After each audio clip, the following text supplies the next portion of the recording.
Tak, kecha tutorial qo'yaman degandim. Давайте ko'rsataman. Да ты чё? Базар нет? Saytimiz bizga eng kerak bo'ladigan sayt tekinga labs.google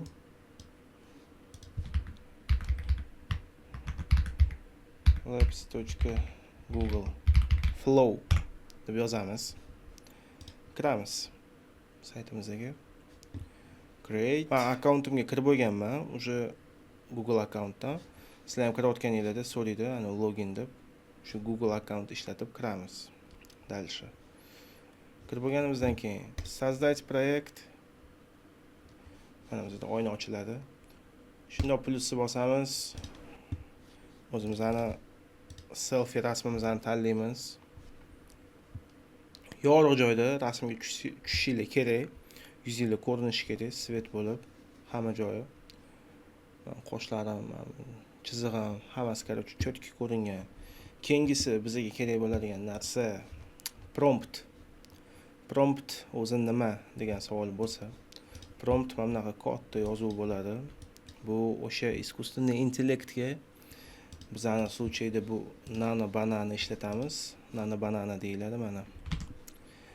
Искусственный intellektga missiya beradi. Mana shunaqa полный yozilgan bo'ladi. Ani rasm stili, odam ustida nima kiyilgan, bo'ynida tsepочкasi bormi, sochi, atrof muhit hamma internetda tiqilib yotibdi. Mana masalan, mana bu bratda profilida Rider 43 Instagramda mana prompt deb yozib tashlagan. Любойga kiramiz. Mana bu prompt bularni shundan mana rasmimni tashladim. O'zimni selfie qilgan rasmimni tashladim bu yerga. O'sha promptni kopiya qildim. Telegramdan bu yerga tashladim. Ctrl C, Ctrl V.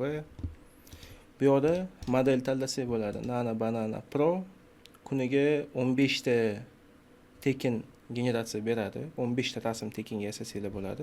9 ga 16. Bu Instagram Stories format. Mana uzuncha rasm bo'ladi. 1 ga 1, 3 ga 4, 4 ga 3, 16 ga 9. Bu xuddi shu Instagramni uzuncha varianti. Xuddi shu Instagramimizning yotgan varianti. Так, давайте Nano Banana Pro tanlaymiz.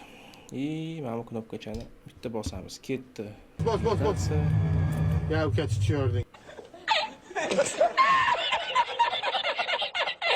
Menda limitim tugabdi. Chunki kecha rosa ko'p rasmni yasab tashladim. Mana Nano Banana 2 ishlatamiz. Nano Banana 2 da limit yo'q. Buni qancha xohlasanglar shuncha ishlatasizlar.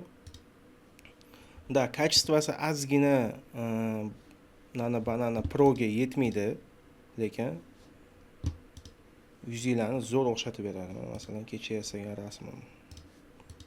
Bitta selfie bilan yasaganman. Mana bu вообще zo'r chiqqan.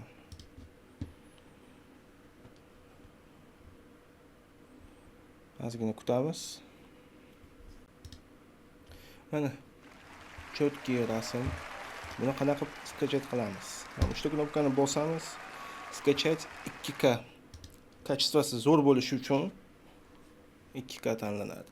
Yaxshilab beryapti. Mana ustanovka bo'ldi. Buni o'zimizga shunday Telegramga izbranniyaga tashlaymiz, fayl qilib.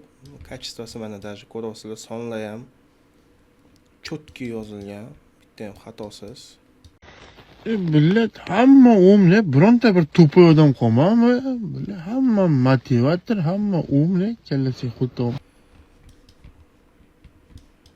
Zo'r. Menga yoqyapti. Mana даже bu yerda syomka ham ketyapti. Zo'r. Дальше. Men Telegramda gruppam bor. Aytsanglar, qo'shib qo'yaman. Menga yozib yuborsanglar. Bu gruppamda полезный degan papka bor. Bu yerda ham bir xil paytlar promptlar tashab turaman ora-orada. O'zimga yoqqan promptlarni, mana masalan, men bu prompt Nizamov degan akani kanalidan olganman. Eski mana bunaqa xira rasmlarni mana shunaqa cho'tki качество qilib beradi, zo'r qilib. Mana shunday olib, bunday kopiya qilinadi. Xuddi shu saytga eski rasmni tashlaysizlar, shu promptni yozasizlar, bo'ldi. Bu yerda xuddi mana shu promptlar haqida rasmlarni qanaqa tashlash kerak, har xil promptlar, mana shunaqa narsalarni tashlab turaman. Agar Kerak bo'lsa, bemalol qo'shilib oling. Yoqmasa qo'yaman. Bo'ldi. Tutorial tugadi.